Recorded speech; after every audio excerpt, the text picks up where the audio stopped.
الحمد لله الذي خلق اللوح والقلم وعلم الإنسان ما لم يعلم والصلاة والسلام على محمد الذي أرسل إلى العرب والعجم وعلى آله وأصحابه الذين هم بحور العلم والحكم اما بعد۔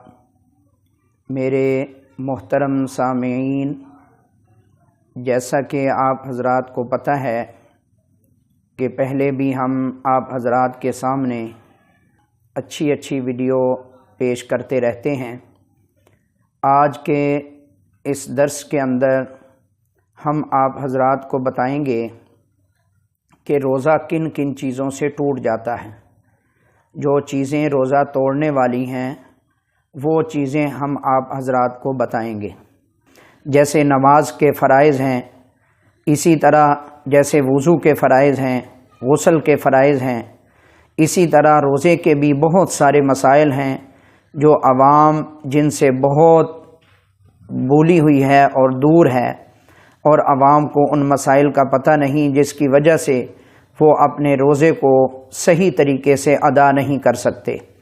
آج ہم آپ حضرات کو سب سے پہلے یہ بتائیں گے کہ روزہ کن کن چیزوں سے نہیں ٹوٹتا۔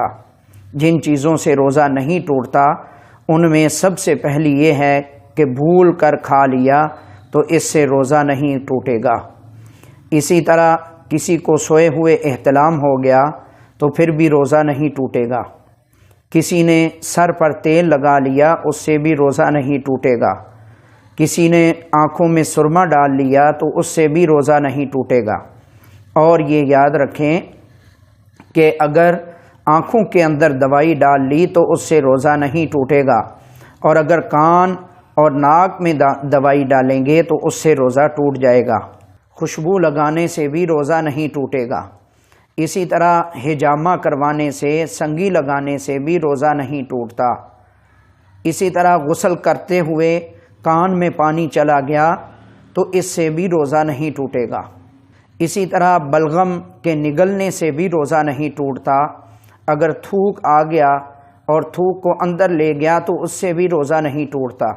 ہاں، اگر تھوک کے اندر خون ہے تو پھر دیکھا جائے گا کہ خون غالب ہے یا تھوک غالب ہے۔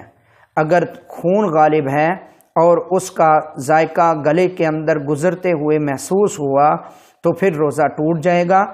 اگر خون غالب ہے اور خون زیادہ ہے تو اس سے روزہ ٹوٹ جائے گا، اور اگر بلغم غالب ہے اور تھوک زیادہ ہے اور خون کم ہے تو اس سے روزہ نہیں ٹوٹے گا۔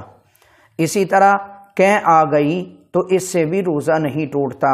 الٹی آ گئی، قے آ گئی تو اس سے روزہ نہیں ٹوٹتا۔ ہاں، اگر وہ قے اور وہ الٹی اندر دوبارہ چلی گئی تو پھر اس سے روزہ ٹوٹ جائے گا۔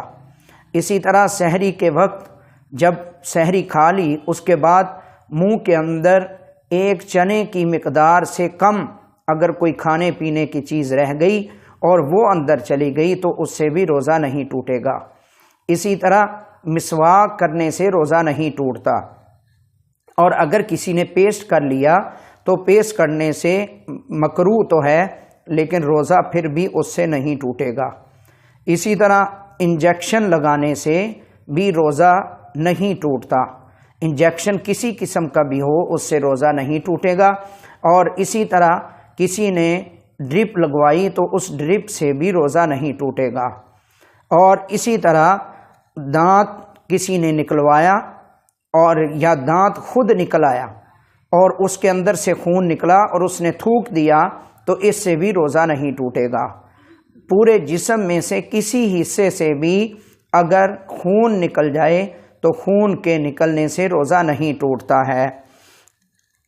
اسی طرح روزہ دار نے کوئی زبان پر چیز رکھ کر چکھ لی تو چکھنے سے روزہ نہیں ٹوٹتا۔ چکھ کر فوراً اس کو تھوک دیا تو اس سے روزہ نہیں ٹوٹے گا۔ مسواک کرنے سے روزہ نہیں ٹوٹتا، چاہے وہ تر ہو چاہے وہ خشک ہو، کسی صورت میں اس سے روزہ نہیں ٹوٹے گا۔ اسی طرح اگر پیسٹ کر لی تو پیسٹ کا ذائقہ اگر اندر حلق کے اندر چلا گیا تو پھر تو روزہ ٹوٹ جائے گا، اور اگر تھوڑی سی مقدار استعمال کی اور اس کا جو ہے وہ ذائقہ حلق کی طرف نہیں گیا تو جو ہے وہ پیسٹ کرنے سے روزہ مکروہ ہو جاتا ہے، اس لیے اس سے پرہیز کیا جائے اور مسواک کرنے سے روزہ نہیں ٹوٹتا۔ اسی طرح کوئی آدمی اس نے روزہ رکھا ہوا ہے تو بغیر ارادے کے، بغیر قصد کے اس کے منہ کے اندر مکھی چلی گئی یا گرد و غبار چلا گیا یا اسی طرح دھواں چلا گیا تو اس سے بھی روزہ نہیں ٹوٹے گا۔ روزہ انسان کے دل کی کیفیت کا نام ہے اور اللہ رب العزت کی خشیت کا نام ہے، اللہ رب العزت سے ڈرنے کا نام ہے۔ اگر روزہ رکھ کر کوئی گالی گلوچ دیتا ہے اور کسی کو برا بھلا کہتا ہے، غصہ کرتا ہے، تو اس سے روزہ ٹوٹے گا تو نہیں، لیکن اس روزے کی روحانیت کے اندر بہت زیادہ فرق پڑ جائے گا، اور جو اللہ کا قرب اس روزے کے ذریعے سے ہونا چاہیے اور اللہ کا قرب ملنا چاہیے وہ اس سے نہیں ملے گا۔ جو شخص گالی گلوچ دیتا ہے تو یہ گالی گلوچ کرنا یہ روزے کے اندر مکروہ ہے، لہٰذا اس سے بچا جائے کہ کن کن چیزوں سے روزہ ٹوٹ جاتا ہے اور کن چیزوں پر قضا اور کفارہ لازم آتا ہے۔ اگر کسی آدمی نے بھول کر کھا لیا اور کھانے کے بعد اس کو پتہ نہیں تھا کہ میرا روزہ ہے یا نہیں ہے یا ٹوٹ گیا ہے، اس کو مسئلے کا پتہ نہیں تھا اور اس کے بعد اس نے دوبارہ جان بوجھ کر کھا لیا تو اس سے اس کا روزہ ٹوٹ جائے گا اور اس پر اس کی صرف قضا ہوگی۔ اسی طرح اگر غلطی سے ٹائم سے پہلے افطار کر لیا اور ٹائم کا پتہ نہ چلا، کوئی ایسا دیہات تھا یا ایسی جگہ تھی جہاں پر اس کو کوئی علم نہیں تھا کہ روزہ کس وقت کھلتا ہے، نہ اس کے پاس گھڑی تھی، بعد میں جب اس کو پتہ چلا، جب اس نے افطار کر لیا، اس کو پتہ چلا کہ میں نے 5 منٹ پہلے یا 10 منٹ پہلے افطار کر لیا تھا، تو اب اس کا روزہ ٹوٹ گیا، لیکن اس پر صرف قضا آئے گی۔ اسی طرح کسی آدمی نے حقہ استعمال کیا یا سگریٹ استعمال کی تو اس سے روزہ ٹوٹ جائے گا۔ اگر اس نے جان بوجھ کر ایسا کیا تو اس پر قضا اور کفارہ دونوں لازم آئیں گے، اور اگر جان بوجھ کر نہیں کیا بلکہ اس کو مسئلے کا پتہ نہیں تھا اور اس نے اس طرح حقہ یا سگریٹ پی لی، اب اس کا روزہ ٹوٹ گیا تو صرف اس پر قضا آئے گی۔ اسی طرح اگر کسی آدمی کے حلق کے اندر خون چلا جائے تو اس سے بھی روزہ ٹوٹ جائے گا۔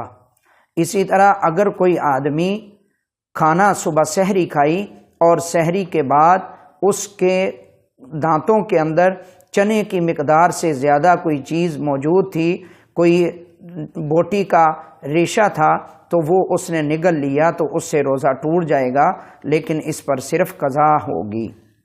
کسی آدمی نے سحری کھائی اور سحری کھا کر وہ سو گیا اور سوتے وقت اس نے اپنے منہ کے اندر کوئی چھالیا یا کوئی ٹافی وغیرہ یا کوئی اس طرح کی کوئی چیز رکھ لی، اور جب وہ اٹھا تو 5 منٹ 10 منٹ گزر چکے تھے، تو اب اس کا روزہ نہیں ہوگا، اب اس پر صرف قضا واجب ہوگی اور یہ قضا اس روزے کی کرے گا۔ اسی طرح کوئی آدمی وضو کر رہا تھا یا غسل کر رہا تھا، غسل کرتے ہوئے یا وضو کرتے ہوئے اس کے حلق کے اندر پانی چلا گیا تو اس سے روزہ ٹوٹ جائے گا، لیکن اس سے صرف اور صرف قضا ہوگی کہ اس پر وہ قضا کرے گا اور اس کی جگہ پر ایک روزہ رکھے گا۔ اسی طرح کسی عورت نے روزہ رکھا ہوا تھا اور اس کو خاص ایام آ جاتے ہیں تو اس کا روزہ اسی وقت ٹوٹ جائے گا، لیکن اس پر اس کی قضا ہے۔ عورت کو خاص ایام کے اندر حیض اور نفاس جس کو کہتے ہیں، ان ایام کے اندر روزہ رکھنا جائز نہیں ہے، بلکہ وہ روزے کی قضا کریں گے اور بعد میں وہ ضرور رکھیں گے، ان پر قضا اس کی فرض ہوگی۔ اسی طرح جو عورتیں روزہ نہیں رکھ سکتی اور جو ایام کی وجہ سے، خاص ایام کی وجہ سے روزہ نہیں رکھ سکتی، وہ بعد میں صرف روزے کی قضا کریں گی، تراویح کی قضا نہیں ہوگی۔ کسی عورت کو یا مرد کو یہ پتہ نہیں ہے کہ عمر میں میرے سے کتنے روزے قضا ہوئے، اب وہ آئندہ رکھ بھی نہیں سکتی یا رکھ نہیں سکتا، بوڑھا ہو چکا ہے۔ اسی طرح اگر کوئی شخص مرد ہو یا عورت ایسی عمر کو پہنچ چکا ہے کہ اب وہ روزہ نہیں رکھ سکتا، اور اس کو پتہ ہے کہ مجھے فلاں سال میں نے اتنے روزے چھوڑے، یا اپنی زندگی میں نے اتنے روزے چھوڑے اور اب آگے وہ رکھ بھی نہیں سکتا، تو اس کے لیے ضروری ہے کہ وہ فدیہ ادا کر دے، اور فدیہ ایک مسکین کو صبح کھانا کھلانا اور ایک کو شام کھلانا، یہ اس کا فدیہ بنے گا۔ ایک روزے کا فدیہ صبح اور شام کو ایک مسکین کو کھانا کھلانا ہے۔ رمضان المبارک میں روزے کی نیت کرنے کے بعد طلوع فجر سے لے کر غروب آفتاب تک کوئی مرد یا عورت روزہ توڑتا ہے، اور توڑنے کی صورت کھانا پینا یا جماع ان تینوں چیزوں میں سے کوئی کرتا ہے، تو ایسے شخص پر قضا اور کفارہ دونوں لازم آتے ہیں۔ روزے کی قضا یہ ہے کہ بعد میں روزہ رکھنا فرض ہوتا ہے، اور کفارہ یہ ہے کہ اگر کسی نے روزہ توڑ لیا تو اب اس کا کفارہ یہ ہے کہ 60 مسکینوں کو کھانا کھلائے، یا 60 مسکینوں کو صبح اور شام کھانا کھلائے، یا پھر 60 روزے مسلسل رکھے۔ تسلسل کے ساتھ رکھنا یہ کفارہ ہے۔ اگر ایک بھی درمیان سے چھوٹ گیا تو اس کو دوبارہ سے سٹارٹ کرنا ہوگا۔ یہ کفارہ ہے کہ 60 مسکینوں کو کھانا کھلانا، یا اسی طرح 60 روزے مسلسل رکھنا۔ والسلام وآخر دعوانا ان الحمد للہ رب العالمین۔